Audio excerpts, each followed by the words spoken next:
जय श्री कृष्णा प्रिय दर्शकों, भाई और बहनों, स्टोर चर्चा में आपका स्वागत है। मेरा आपको सादर नमस्कार। इस वीडियो में हम चर्चा करेंगे जो कर्क लग्न के व्यक्ति अर्थात कैंसर एसेंडेंट है उनका जून महीना कैसा गुजरेगा, एक संक्षिप्त पर चर्चा करेंगे। यदि आप कर्क लग्न के व्यक्ति है तो ये वीडियो आपके लिए है।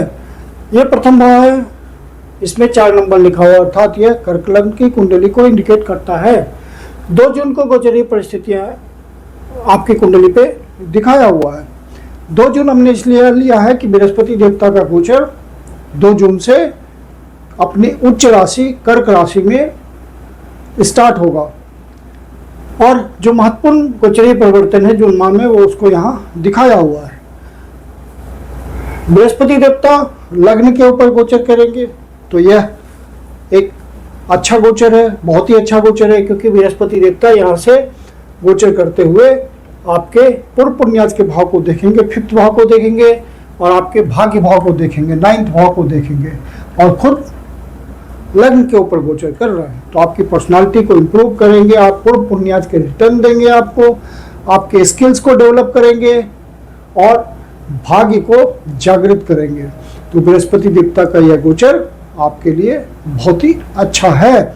लग्न पे गोचर कर रहे हैं, इसका मतलब है कि आपकी पर्सनालिटी इंप्रूव होगी, सामाजिक महत्व बढ़ेगा, आपका आर्थिक महत्व बढ़ेगा और आप अपने कर्म क्षेत्र में आगे बढ़ेंगे निश्चित रूप से। अब कर्क के स्वामी होते हैं चंद्र देवता। चंद्र देवता का हम गोचर मासिक फल में इंक्लूड नहीं करते क्योंकि हर सवा 2 दिन में उनका राशि परिवर्तन होता है। लेकिन चंद्र देवता यदि आपकी कुंडली में ओरिजिनल नटल चार्ट में अच्छी स्थिति में हो, यदि पाप पीड़ित न हो, 6, 8, 12 भावों से संबंध नहीं बनाए हुए हों और षडबल लिए हों, तो आपको चंद्र देवता का अच्छा फल मिलता चलेगा। चंद्र देवता अपना गोचर 6ठे भाव से प्रारंभ कर रहे हैं और क्रम से यहाँ से फिर अच्छी स्थिति में आएंगे। 7वें भाव, 8वें भाव, 9वें भाव भाग्य भाव पे आ जाएंगे, फिर कर्म भाव पे आएंगे, फिर इच्छा पूर्ति के भाव पे आएंगे। तो इस तरह से इनका अच्छे भाव पे गोचर क्रम से चलेगा मंथ के प्रारंभ से ही। और अब सूर्य देवता 11वें भाव पे गोचर कर रहे हैं 15 तारीख से पहले और आपके धन भाव के स्वामी हैं।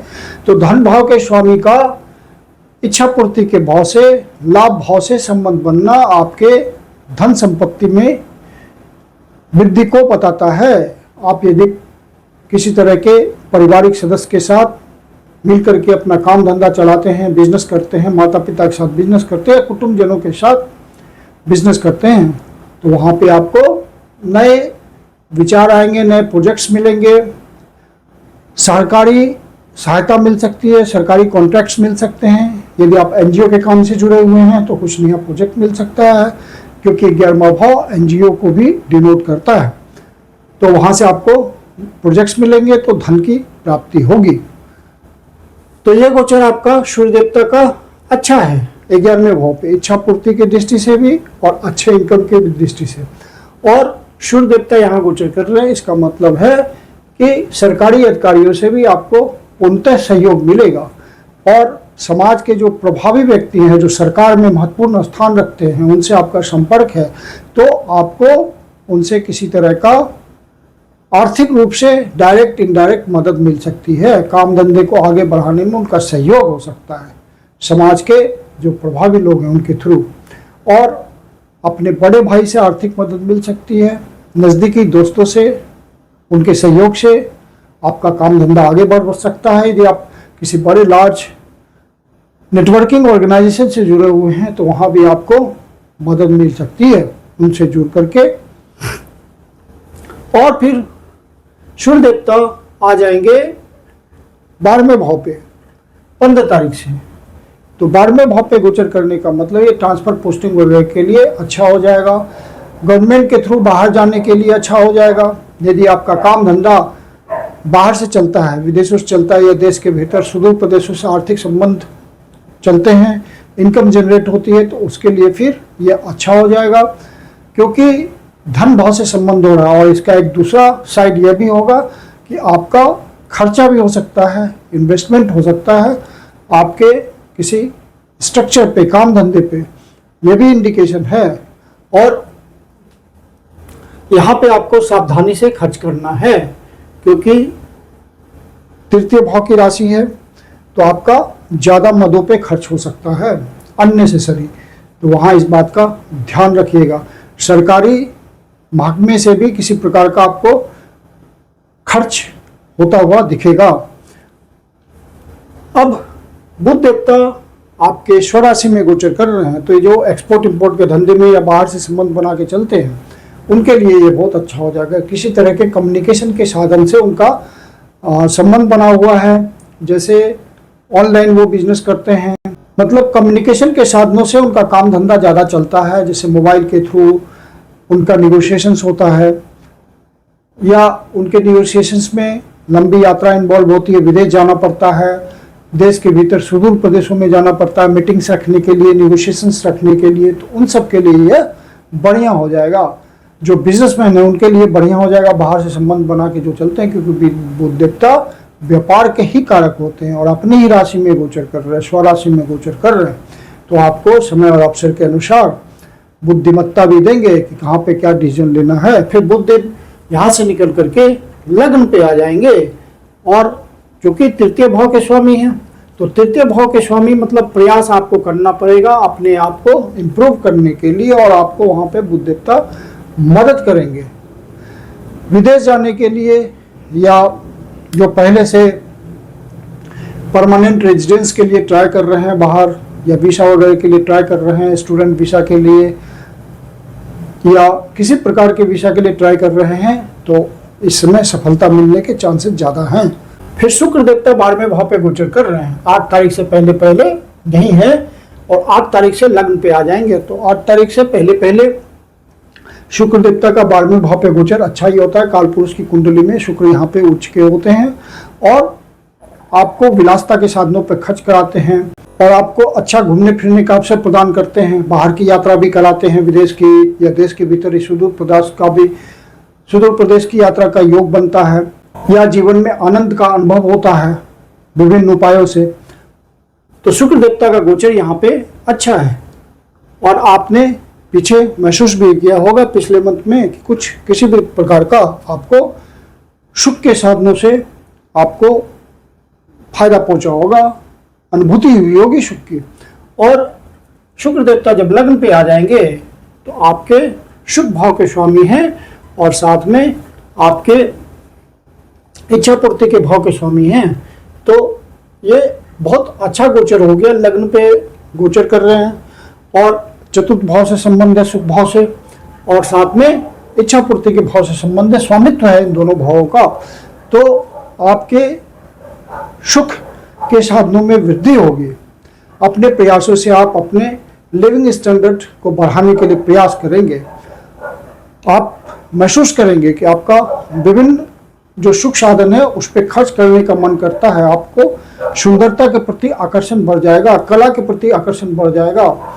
जो कला से आप आनंद पाते हैं, अच्छा सुनना, म्यूजिक, डांसिंग, इन सब बातों के प्रति आपका रुझान बढ़ेगा। कला के जो प्योर कला है उसके प्रति आपका रुझान बढ़ेगा।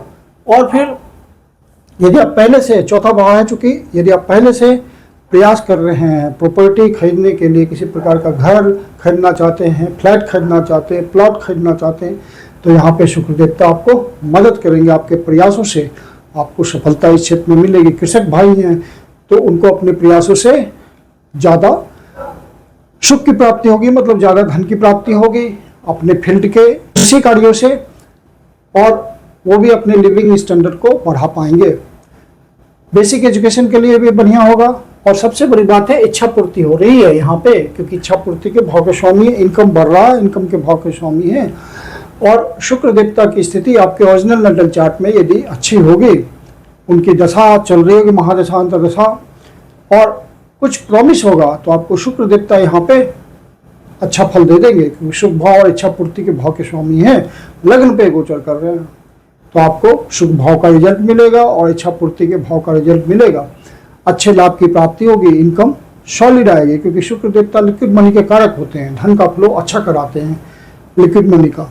और फिर मंगल देवता तो कर्म भाव पे गोचर कर रहे हैं, तो कर्म भाव पे तो इनको डायरेक्शनल स्थिति मिलता है, दिग्बल मिलता है, तो यहाँ पे इनका गोचर बहुत अच्छा हो जाता है। उच्च कालपुरुष की कुंडली में उच्च के यहाँ पे गोचर करते हैं, तो यहाँ पे उसी तरह का व्यवहार करेंगे मंगल देवता, आपको स्ट्रेंथ देंगे, आपकी एनर्जी खर्च होगी आपके कर्म क्षेत्र में, जिससे आपको फल मिलेगा। मंगल देवता आपके पंचम भाव के स्वामी हैं और साथ में स्वराशि में गोचर कर रहे हैं और रोचक नावक पंच महापुरुष योग बना रहे, तो मंगल देवता का गोचर तो बहुत ही अच्छा हो गया, क्योंकि ये आपके लिए योग कारक ग्रह हैं। यहाँ पे त्रिकोण के भी स्वामी हैं और केंद्र के भी स्वामी है, तो केंद्र और त्रिकोण का स्वामी होने के कारण का गोचर बहुत अच्छा है। स्वराशि में गोचर कर रहे हैं, पंच महापुरुष योग बना रहे हैं, तो मंगल देवता का कर्म क्षेत्र में कुछ उल्लेखनीय सहयोग मिल सकता है आपको।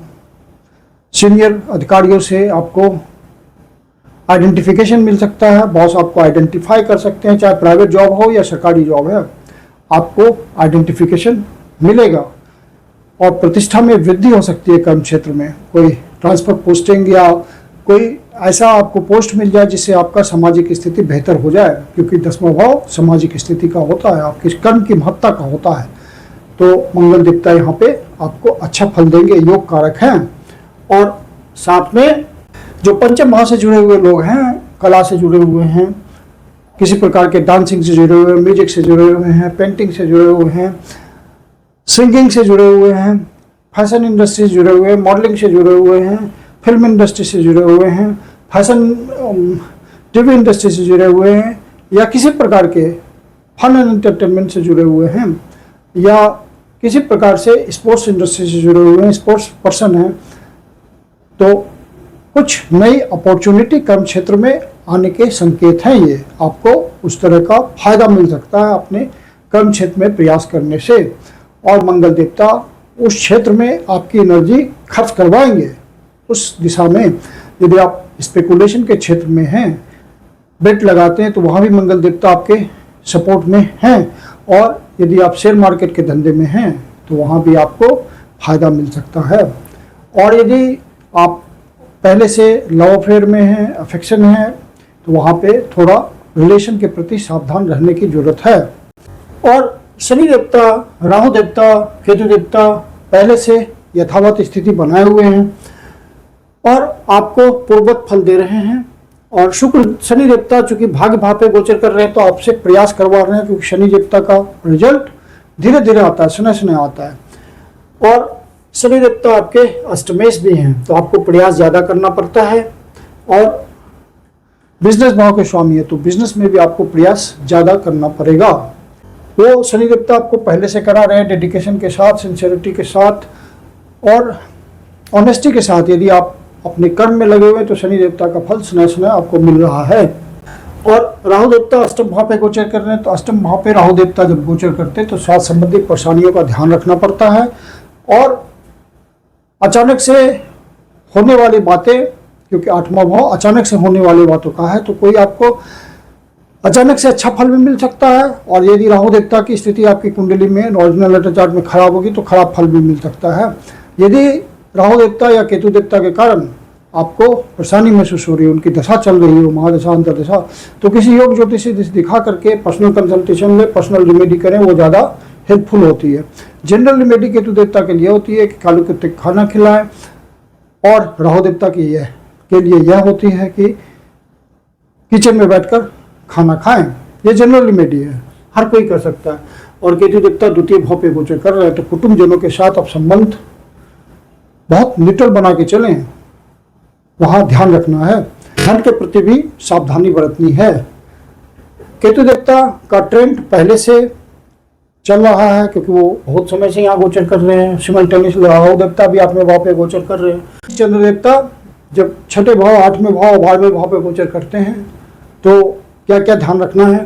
तो चंद्र देवता धनु राशि पे गोचर करेंगे शुरू में ही 1, 2 और 3 तारीख को, फिर 29 और 30 तारीख को। तो इन दिनों आप अनावश्यक किसी से बात विवाद में ना उलझे, कोर्ट कचहरी के मामले में ना फंसे, अपने स्वास्थ्य का ध्यान रखें यदि सीनियर सिटीजन है तो। और 8वें भाव पे गोचर कर रहे हैं 6, 7 और 8 तारीख को, चूंकि राहु देवता के ऊपर गोचर करेंगे, तो मन में बहुत सारी निगेटिविटी आ सकती है, कोई निगेटिव न्यूज भी मिल सकता है, तो ऐसा महसूस हो तो शिव जी के मंदिर में जाके शिवलिंग का दूध से जल से अभिषेक करें, ओम नमः शिवाय का जाप करें, शिव जी आपकी पीड़ा हर लेंगे। अब विष्णु सहस्त्रनाम का पाठ करें। और चंद्र देवता 12वें भाव पे गोचर कर रहे हैं मिथुन राशि में 15 और 16 तारीख को। इन दिनों आपका खर्चा बढ़ा हुआ हो सकता है, बजट पर नियंत्रण रखिए। मैं कुंदन शर्मा आप लोग का हार्दिक स्वागत करता हूं। यदि आपके जीवन की कोई समस्या है, ज्योतिष के माध्यम से समाधान चाहते हैं तो पर्सनल कंसल्टेशन ले सकते हैं। मेरी अपनी कंसल्टेशन शुल्क होती है। कंसल्टेशन के लिए आप बुकिंग कर सकते हैं। बुकिंग के लिए व्हाट्सएप नंबर है 9212224958। धन्यवाद।